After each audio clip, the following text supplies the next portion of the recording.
नमस्कार। आज ज्येष्ठ पौर्णिमा शके 1936 सादर करत आहोत ठाणे वार्ता। ठळक घडामोडी। गेल्या अनेक वर्षाच्या ठाणे जिल्हा विभाजनाच्या मागणीवर अखेर शिक्कामोर्तब।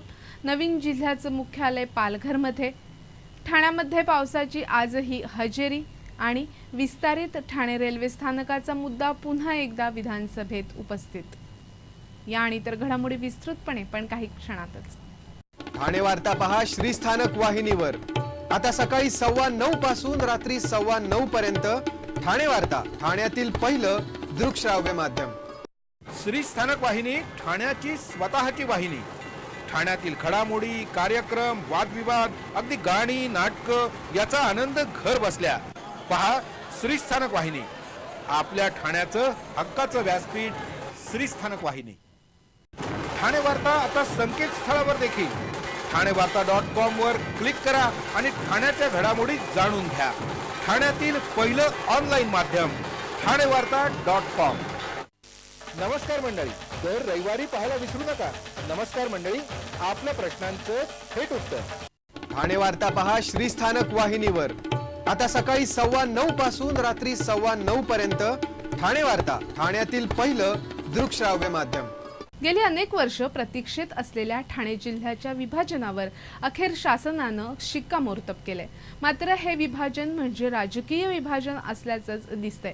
गेली 30 वर्ष ठाणे जिल्ह्याचं विभाजन केलं जावं अशी मागणी केली जात होती। मात्र या ना त्या कारणानं विभाजन काही होऊ शकलं नव्हतं।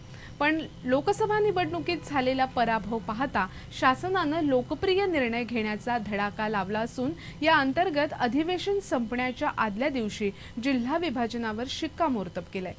देशामध्ये ठाणे जिल्हा हा सर्वात मोठा जिल्हा आहे। जिल्ह्यामध्ये आदिवासी वस्ती ही बहुसंख्येने आहे।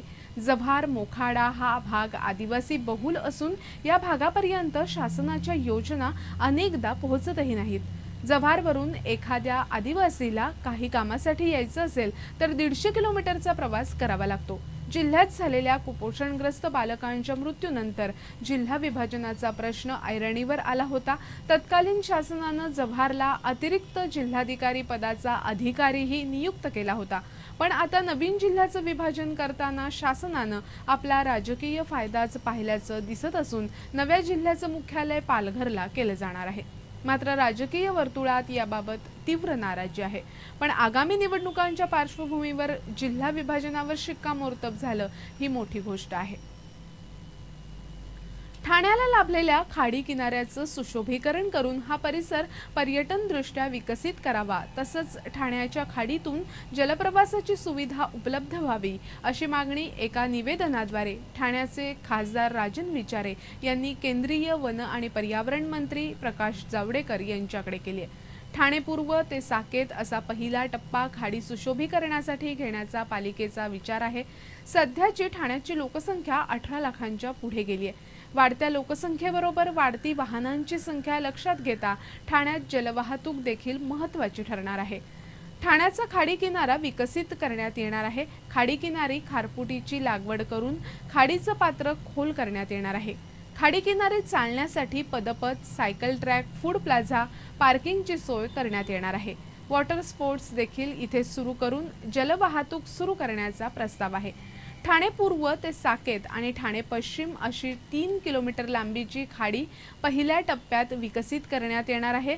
या प्रकल्पाच्या जागेची पाहणी पर्यावरण खात्याच्या अतिरिक्त सचिवांनी गेल्या वर्षी केली होती। ठाण्यासारख्या शहरात अशा प्रकारचा प्रकल्प उभा राहिल्यास तो अनेक शहरांसाठी एक आदर्श होईल असं खासदार राजन विचारे यांनी प्रकाश जावडेकर यांना दिलेल्या निवेदनात म्हटलंय। महाराष्ट्र सागरी किनारा व्यवस्थापन समितीकडेही या प्रकल्पाचा आराखडा मंजुरीसाठी पाठवण्यात आलाय। केंद्राच्या जवाहरलाल नेहरू नागरी पुनरुत्थान कार्यक्रमांतर्गत 126 कोटीच्या या प्रकल्पासाठी केंद्र सरकारनं मंजुरी देऊन निधी उपलब्ध करून द्यावा अशी विनंती खासदार राजन विचारे यांनी केली आहे। ठाणे लोकसभा मतदारसंघात येत असलेल्या ठाणे, नवी मुंबई तसंच मीरा भाईंदर शहरातील अनेक बांधकामांना किनारा नियमन कायद्याचा फटका बसत असल्यानं शहरीकरणाच्या मर्यादा लक्षात घेता आणि विकास कामांसाठी या भागाकरता असलेल्या किनारा नियमन कायद्याचा पुनर्विचार करण्यात यावा अशी मागणीही केंद्रीय मंत्री प्रकाश जावडेकर यांच्याकडे करण्यात आली आहे। ठाण्यातील विद्याप्रसारक मंडळातर्फे विद्यार्थ्यांना विद्याप्रसारक मंडळाच्या सर्व अभ्यासक्रमांची माहिती एकाच ठिकाणी मिळावी यासाठी विद्याप्रसारक मंडळातर्फे महाविद्यालयात एका प्रदर्शनीचं आयोजन करण्यात आले।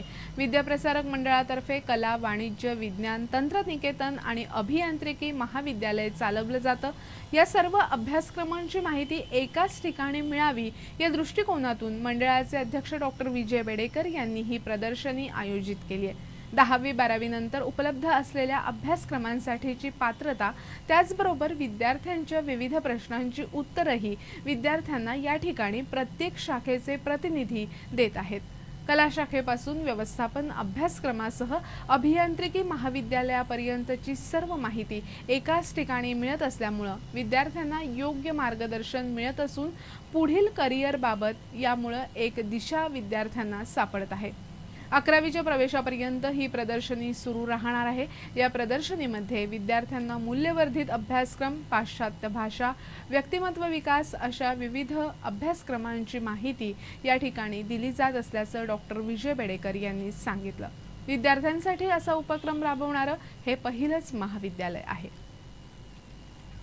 स्थानिक संस्था करासंदर्भात निर्णय घेण्यासाठी ठाण्यातील खासदार, आमदार, लोकप्रतिनिधी, महापालिका प्रशासन आणि व्यापारी वर्गाची एक संयुक्त बैठक घेऊन सर्वंकष चर्चा करण्याचा मनोदय महापौर हरिश्चंद्र पाटील यांनी व्यक्त केलाय।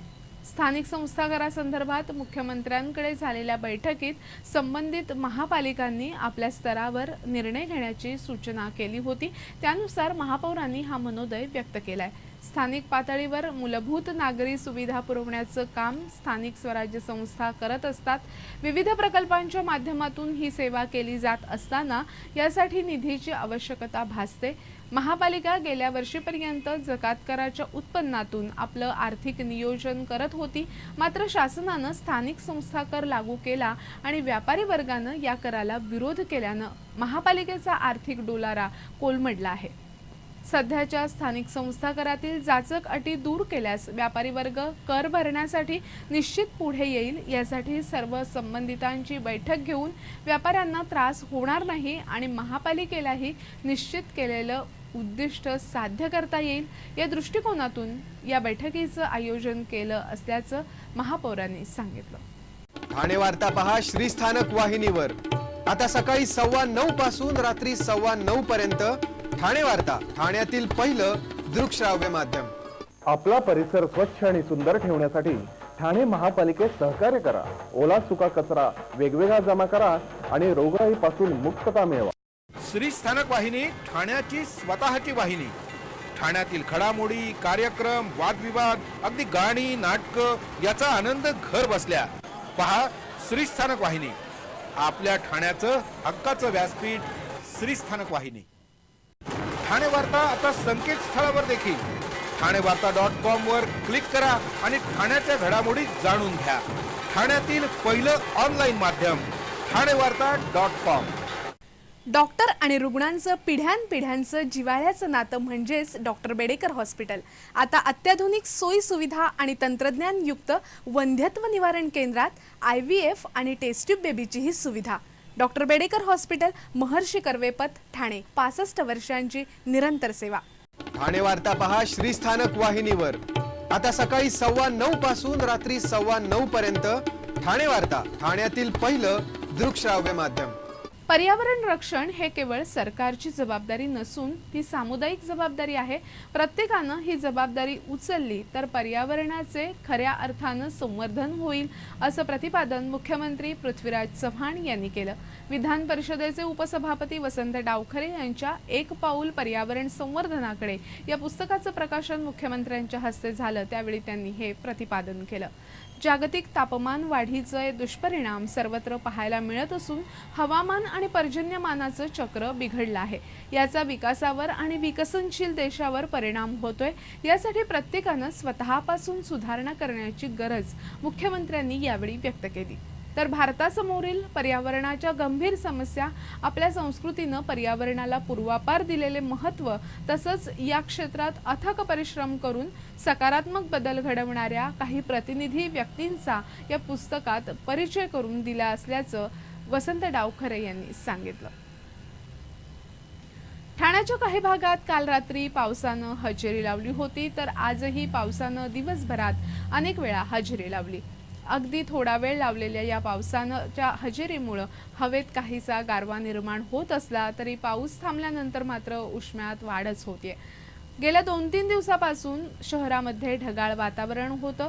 पाऊस पडेल असं वाटत असतानाच पावसानं मात्र दडी मारली होती. पण काल रात्री 11:15च्या सुमारास पावसानं जोरदार हजेरी लावली. बच्चे कंपनीनं या पावसात भिजण्याचा मनसोक्त आनंद लुटला. मात्र या पावसामुळे काही ठिकाणी वीज गायब होण्याचेही प्रकार घडले. गेल्या काही महिन्यांपासून तप्त असलेल्या मातीवर पाऊस पडल्यानं मातीचा सुंदर सुगंध बऱ्याच वेळ आसमंतात दरवळत होता. पण पावसाचा हा आनंद अगदी थोडा वेळच उपभोगता आला. मुंबई महापालिकेच्या लिपिक पदासाठी आयोजित करण्यात आलेल्या परीक्षेत सर्व्हर बंद पडल्यानं मोठा गोंधळ झाला. मुंबई महापालिकेच्या लिपिक पदासाठी कासारवडवलीतील NBC पार्क इथे ऑनलाईन परीक्षांचं आयोजन करण्यात आलं होतं. मात्र या परीक्षेदरम्यान सर्व्हर बंद पडल्यानं गोंधळ उडाला. अथक प्रयत्न करूनही सर्व्हर पुन्हा सुरू न झाल्यानं फक्त या केंद्रातील परीक्षार्थींची पुन्हा परीक्षा घेण्याचा निर्णय जाहीर करण्यात आला. या परीक्षेत साधारणतः 2000हून अधिक विद्यार्थी बसले होते.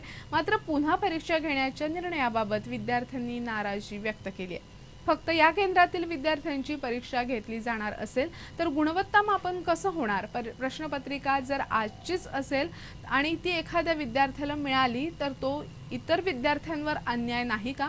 सर्वांची परीक्षा पुन्हा न घेतल्यामुळे विद्यार्थ्यांची स्पर्धा कशी होणार? तसंच यातून लिपिक पदासाठी निवड कशी केली जाणार? असे अनेक प्रश्न विद्यार्थ्यांनी या गोंधळावर उपस्थित केले आहेत. ठाण्यातील मनोरुग्णालयाच्या जागेत रेल्वे टर्मिनस उभारण्याचा प्रश्न काल पुन्हा एकदा विधानसभेत औचित्याच्या मुद्द्याद्वारे शिवसेनेचे आमदार एकनाथ शिंदे यांनी उपस्थित केला. ठाण्यातील प्रवाशांच्या दृष्टीनं आवश्यक आणि वाहतूक कोंडीवर प्रभावी ठरणाऱ्या एकात्मिक वाहतूक प्रकल्पासाठी ठाणे आणि मुलुंड स्थानकादरम्यानच्या विस्तारित ठाणे रेल्वे स्थानकाकरिता मनोरुग्णालयाची झोपड्यांनी अतिक्रमित झालेल्या 18 एकर जागेची आवश्यकता आहे. पण राज्य शासनाच्या पातळीवर हा विषय कोणीही समजून न घेता कागदी घोडे नाचवत असल्याचा आरोप एकनाथ शिंदे यांनी केलाय. मनोरुग्णालयाच्या जागेवर निमंसच्या धर्तीवर सुसज्ज रुग्णालयाचा शासनाचा दावा आहे. सध्याच्या मनोरुग्णालयाच्या 54 एकर जागेवर असं सुसज्ज रुग्णालय उभारणं शक्य आहे. त्यातील 1 इंच ही जागा विस्तारित ठाणे रेल्वे स्थानकासाठी आवश्यक नाही. स्थानकासाठी आवश्यक असणारी जागा ही झोपड्यांनी अतिक्रमित झालेली आहे. महापालिकेनं या झोपड्यांमधील रहिवाशांचं पुनर्वसन करण्याचा प्रस्तावही मंजूर केलाय आणि या बदल्यात 18 एकर जागा विस्तारित रेल्वे स्थानकासाठी देण्याची साधी आणि सरळ मागणी आहे. याबरोबरच अतिक्रमित 18 एकर जागेचं चटई क्षेत्रही मनोरुग्णालयाच्या आवारातील बांधकामांना उपलब्ध करून देण्याची पालिकेची तयारी आहे. पण विस्तारित स्थानकासाठी 72 एकर जागा मागितली जात असल्याचं दाखवून शासन नकारघंटा वाजवत असल्याचा आरोप यावेळी शिंदे यांनी केला. नवीन विस्तारित स्थानक झाल्यास ठाणे रेल्वे स्थानकावरील प्रवाशांचा भारही कमी होणार आहे. मात्र शासनाच्या धोरणामुळे प्रवाशांचे हाल सुरूच आहेत. विस्तारित स्थानकाचा प्रकल्प लवकर मार्गी न लागल्यास ठाण्यातील वाढत्या वाहतुकीचं नियोजन करणं अवघड होणार आहे आणि त्याचे दुष्परिणाम लाखो ठाणेकरांना भोगावे लागणार असल्याची भीती एकनाथ शिंदे यांनी व्यक्त केली. मनोरुग्णालयाची जागा तातडीनं उपलब्ध करून देण्याची मागणी एकनाथ शिंदे यांनी यावेळी केली.